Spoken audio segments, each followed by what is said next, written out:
Hello guys and welcome to part 4 of my F1 2016 career mode, and we're just going through the tyre allocation at the minute, and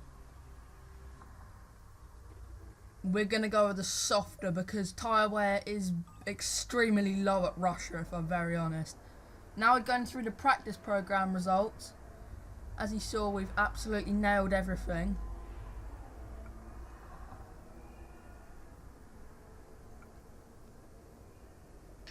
To remain dry. So we're going to retire from the session and potentially make an upgrade because I think we've got enough resource points to make a very decent upgrade to the car. It might just be fuel efficiency that we'll have to settle for, but I'll be happy with that because our fuel usage is more efficient, if you see what I mean. So that's always a good thing. And there's our resource points for that session, and here's our agent. Hi, how are you? I'm just passing on your qualifying goals for this weekend. Okay, so that's our qualifying goals for the session. Not too high, if I'm honest, but it's going to be difficult to achieve that because Russia's not really a track that suits their hearts, if I'm really honest, but it could. You never know. As you can see there, a few teams have made upgrades, like Mana. Mana bought 2 upgrades to this race, I believe, so they're actually falling away from everyone, even though they made 2 upgrades. That's very interesting. But us, we're going to make an upgrade, and we're going to upgrade the fuel efficiency, and that should arrive in the next race. Now, we got through Q1 relatively easily, which bucketed it down with rain. We got to Q2, and our first run we would have been knocked out of qualifying if we'd settled for that, but we were in P13 and we nailed a lap and ended up in P2, which I was very happy with. And yeah, now cutting to Q3 now, our first run, some intermediates, which on a track that's drying extremely quickly, if I'm honest, compared. Because considering how wet Q1 was, the track's like insane how much it's dried out.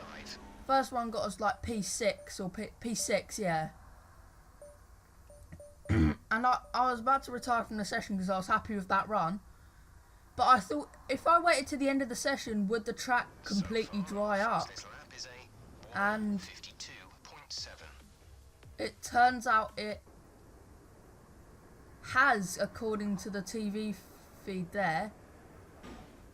So we're going to go out of another run, but it says there that we need to change tyres, so it must be dry. Surely. Unless it's bucketing it down. No, super soft tyres just went on, and we're going out for our next run. Here we go then.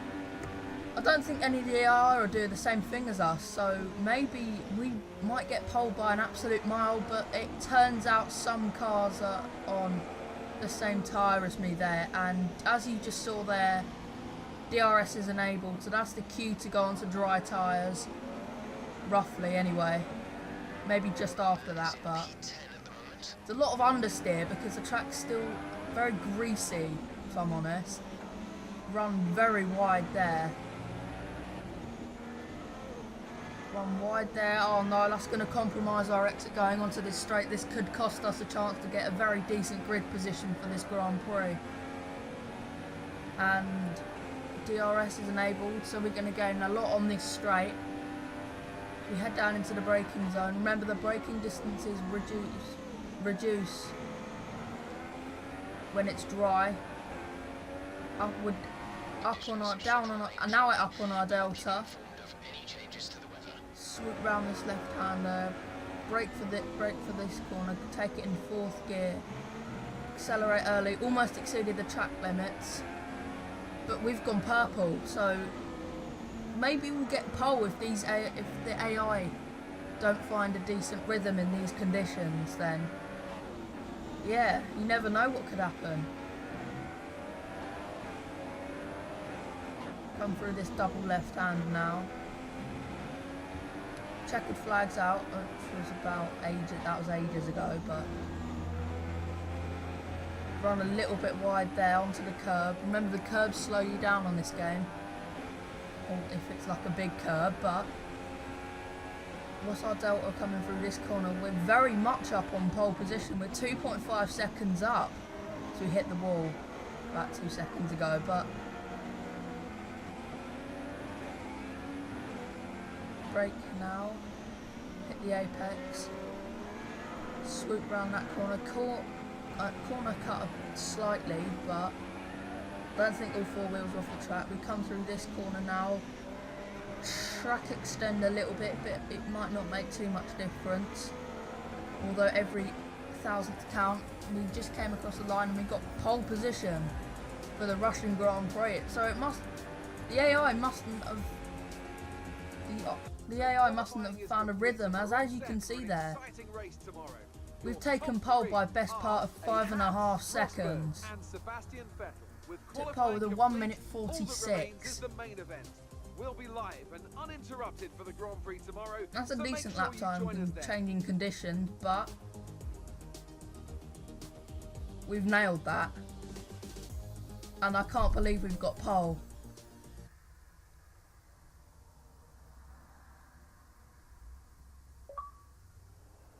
They got a cheeky achievement there, and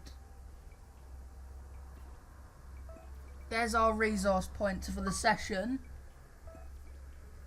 and the team should be extremely happy with us for that performance. As you can see there, we've won the rivalry pretty much. Yeah, we've won the rivalry, and it's a walk in the park, really. If I'm honest, our driving position with the team stays at the absolute maximum. So we're doing all we can, and here's our goals. Hey, how are you? I have some information on the race goals you should keep in mind. Okay, so that's our race goals there. And we're going to head into the race spot now. Just having a quick look at the upgrades. Seeing if there's any potential upgrades we could make at Spain after this. That will arrive in Monaco, obviously. Fuel efficiency is going to arrive in Spain, so our car should be a lot more, not a lot more, but like a bit more efficient on fuel. And I'll let you listen to this, to the introduction to the race. Good afternoon from Sochi as we prepare to get underway for the Russian Grand Prix. The championship battle has some time to go yet, but still expect no quarter to be given here on this circuit that made its debut in 2014 and has already seen some classic racing. Built on the shores of the Black Sea, the Sochi Autodrome is a 3.6-mile tour around some of the venues built for the 2014 Winter Olympic Games. Close barriers may make overtakes more challenging, but with 56% of the lap taken absolutely flat out, we certainly won't be wanting for pure speed. That's the track guide done. To do battle at the pinnacle of motorsport. And alongside me to take you through it all is none other than Anthony Davidson. This was a circuit that I think in its inaugural race got off to a bit of a shaky start, but since then it's really drawn the fans in. That's the Drivers' Championship in the bottom left. What do you think changed? Well, this just goes to show the importance of fixing problems as and when you discover them. As a complete unknown quantity in 2014, the tyre that's us choice there was getting quite into our car, which pole didn't really position. allow much in terms of different strategy options. So it was pretty much as you were from lights to flag. But that was a great learning experience, and we came back the next year and had a really exciting Grand Prix with battles for the podium. So before the off, let's remind ourselves of yesterday's qualifying session with a look at the starting grid. It's Haas in pole position then, with Nico Rosberg alongside. Looking down the rest of the grid, that's the starting grid for the Russian Grand Prix. Interesting to note how Lewis Hamilton's starting very much down the order a bit. Looking at our strategy, it's easily going to be a one-stop because like I said earlier on in the video, tyre wear is extremely low at Russia, and tyre management's pretty easy around this track, so should be easy to do a one stop, and we set off for the formation lap. We actually lost the position to Rosberg there, but we gained that back at the end of the lap, so We need to stay in formation. yeah. Start bringing the car up to temperature, please. Get some load into the tyres and work the brakes. We want them nice and warm by the end of the lap.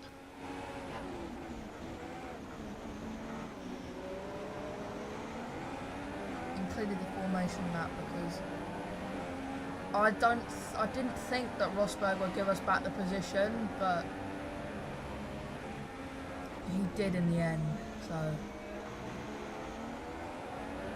there we go. We overtake him there. We are leading, trying to get our tyres up to temperature. Not too easy at Russia, but because the barriers are pretty close to each other.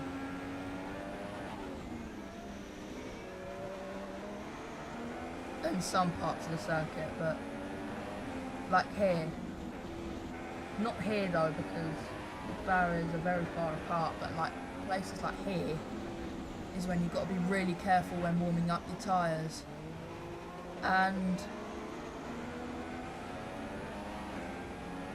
I won't include the formation lap in the next episode because it's a bit boring trying to watch someone heat up their tyres, but included it in this episode for anyone who wanted to see a bit of gameplay of the formation lap. If you don't have F1 2016, you hit the wall there, didn't get front wing damage, which was very lucky considering it was on simulation damage.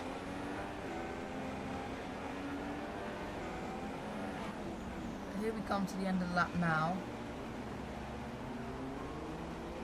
Slow down a bit so our tyres don't get cold on the grid waiting for the other cars. We're reforming for the race start now. And the formation lap really builds up the tension for the race, because it's just, you just have to wait for so long to get the race to start. And here we are going into our grid slot of first place. There we go. Nice parking. The rest of the grid is forming up. Well, obviously you can't park by yourself on this game because the game automatically takes over like 2 corners before the end, but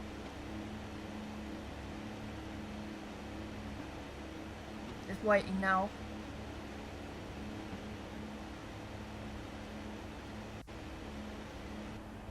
Okay, here we go, we're going to start the race. 1 light, 2 lights, 3 lights, 4 lights, 5 lights. And away we go. We've got a fairly average start, if I'm honest, but Rosberg got a fantastic start. We're going to try and hang it around the outside coming into turn 2. We try and get a better launch off of the corner, better drive off of the corner, and we go up his inside around the long swooping left-hander. And we've got him for now. We come to the end of the first sector. We've got Vettel and Rosberg trying to fight us for this race win, or first place at the minute, because come on, it's ages until the finish.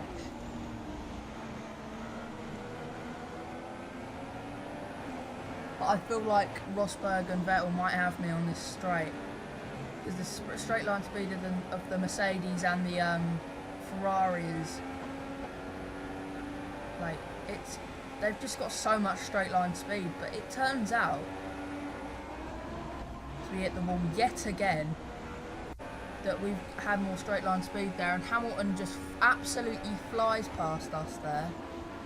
Try and hang it up the inside, squeeze him out, try and get a better exit, but we lost the rear end because obviously off of the racing line there's almost no grip, so that always helps. But try and get a better drive off of this corner, maybe get within a second of him before we enter the DRS activation point, but no. Doesn't look like we're going to get DRS, if I'm honest. But we took that last corner pretty well, so we might actually have DRS. Yeah, we have got DRS. So we're going to try and overtake Lewis Hamilton here, coming into turn 2. Dive up the inside, but no. He closes the door fairly. And now we're cutting to our pit stop.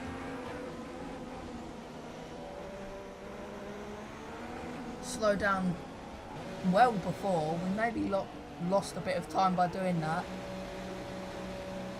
Hamilton's probably had an insane outlap, but we've come out ahead of Rosberg.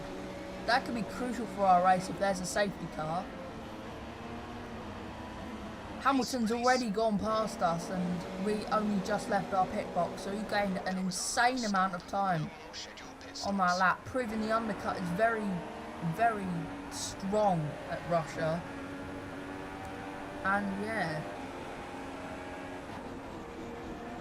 come out ahead of Rosberg, which is crucial, like I said, in case there's a safety car. We come under pressure from Nico Rosberg. We try and dive up the inside, same manoeuvre we did on Lewis Hamilton, squeeze him out, try and do the same thing again, but we lost the rear yet again because there's no grip. I've learnt my lesson now, not to hang it around the outside of that corner, so sorry for the corner cut, by the way. Yeah,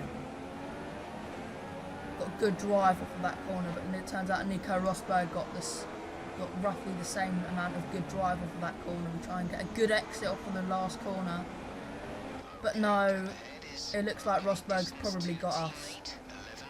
But we've got DRS, so if we get the slipstream as well, we might well be able to overtake him.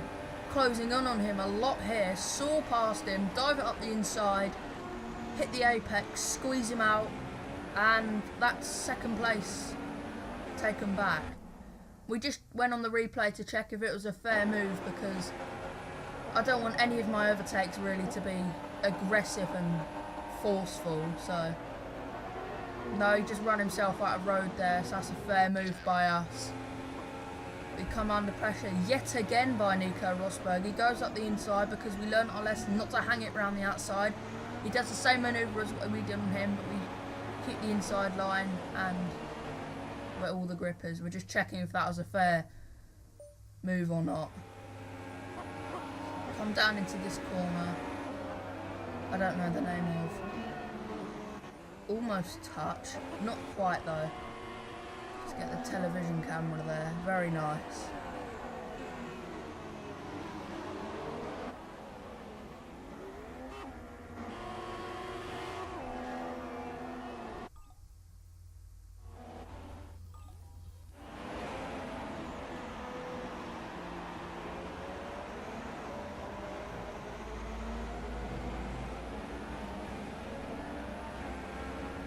Rosberg's going to have DRS on us, so I honestly don't know who's going to get this second place in this race because it's just consistently changing. Oh, Lewis Hamilton's gone, but if there might be a safety car, potentially. Didn't hit the apex of that corner very well, and Rosberg is very quick in a straight line, like I said, because he's got a Mercedes donkey in the back of that car. Obviously it's a Mercedes. Squeeze him out there. Gonna hold the inside line, which is always the best way to defend. Squeeze him out again, and that was a fair move, if I'm honest, from what I saw. But we're just gonna get a replay just to double check if it was a fair move. And almost wheel banged there. Wheels getting very close there, centimetres apart. Great racing. No, he runs himself out of road yet again. I've noticed that's the weakness of the AI. They lose about 2 seconds, but this is interesting because Raikkonen got ahead of Rosberg and he's created an insanely huge train, and this might just gift us second place in this Grand Prix because Raikkonen's holding up absolutely everyone, almost. Let's get a replay. Oh, he's got a front right puncture and now he's holding up everyone, and then now they're going his speed to about 60, 90 miles an hour. And that is a huge train. That has held up Nico Rosberg and people behind him, and a huge amount. So like I said, that might just gift us second place in this Russian Grand Prix and our first podium. Yellow flags have come out again. I'm assuming that's Raikkonen to be lapped. He's lost an insane amount of time, but was that Lewis Hamilton? I think Lewis Hamilton's just lost about 11 seconds behind Raikkonen, like Rosberg did. You know that is Lewis Hamilton going through the last corner, so we might. I never thought I'd say this in the first season, but I think we might have a decent chance of winning this race if we can negotiate these back markers quickly. And we've got soared past all of them on that straight, and that is Lewis Hamilton. All I need now is a safety car to close up the pack again. Because Lewis Hamilton's just streaking away. Come through this corner. Kimi Raikkonen is out as though his race can get worse. And there is a safety car. Pretty sure this is Kimi Raikkonen's worst race of his life for luck. And how this race is panning out for him. But does he crash? No, he doesn't. So I'm assuming he has some sort of failure. And oh my god, he has a huge engine failure there. He's in a safe spot though, so I don't understand why the safety car's been deployed. Maybe we should have had the virtual safety car, if I'm honest. But the safety car was out for 3 or 4 laps, and we're coming to right at the end of the safety car period. We try and stay wheel to wheel. We try and stay right next to Lewis Hamilton to lose as minimal time, lose as small amount of time as possible off of this start. Because on the safety car restarts, you can dump the car behind for about 2 seconds. And that's how big the gap can be. And that could be the difference between winning and losing. So, or first and second. But the green flags have been dropped now. And Lewis Hamilton's sort of dropped us there by about half a second. It's not too big though, because we're going to have the slipstream on him. Obviously not DRS, because that's only active 2 laps after the safety car's gone in. So we get the slipstream, which is extremely effective on this game. I strongly recommend it. We go up the inside, a bit aggressive. We squeeze him out. Did that same manoeuvre we did on Rosberg, but twice actually. We're just skipping ahead to this corner now, turn 2. We're just checking if it's a fair manoeuvre. Go up his inside, he's run himself out of road again, and that's a fair manoeuvre. And like I said, that really needs to be fixed for the AI. And that was all she wrote for that race, and it seems as though we're going to come through the last corner and claim our first victory on Formula 1 2016. Get in there. You deserve that race win.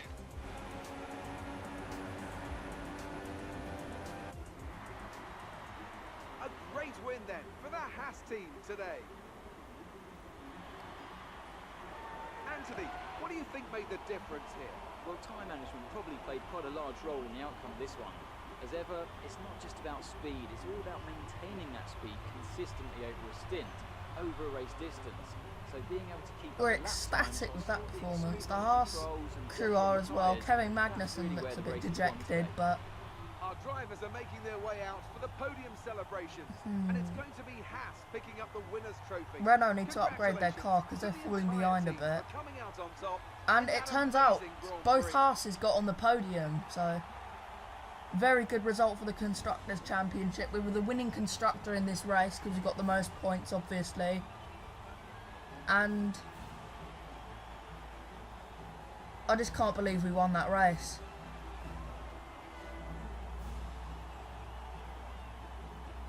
And now let's take a look at the drivers' standings. Lewis Hamilton takes over the lead of the Drivers' Championship after an excellent That's the result. results there. The one stop was for sure the way to go. Spoiled for choice, Crofty. My instinct says Valtteri Bottas, and looking down the field, no one really jumps out at me to make me change my mind. And here's how things are shaping up in the Constructors' Championship. Mercedes have extended their lead at the top of the standings. Didn't get driver of the day, unfortunately. I think Fernando Alonso got that. Fantastic work from the American team to move themselves further up the table. There'll be plenty more twists and turns to come this season. I hope you can join us at the next race to see just who will come out on top. But That's just insane result. Here's the driver's standings. We've jumped up to 5th, I think. And we're 4th in the constructors. We're definitely exceeding what the team wanted us to do, me and Romain Grosjean. But, yeah. There's our resource points for this race. I'll leave you with the rest of the recording. Remember to like this video, subscribe, and yeah, and tune in next time for Spain, and I'll see you next time. Goodbye.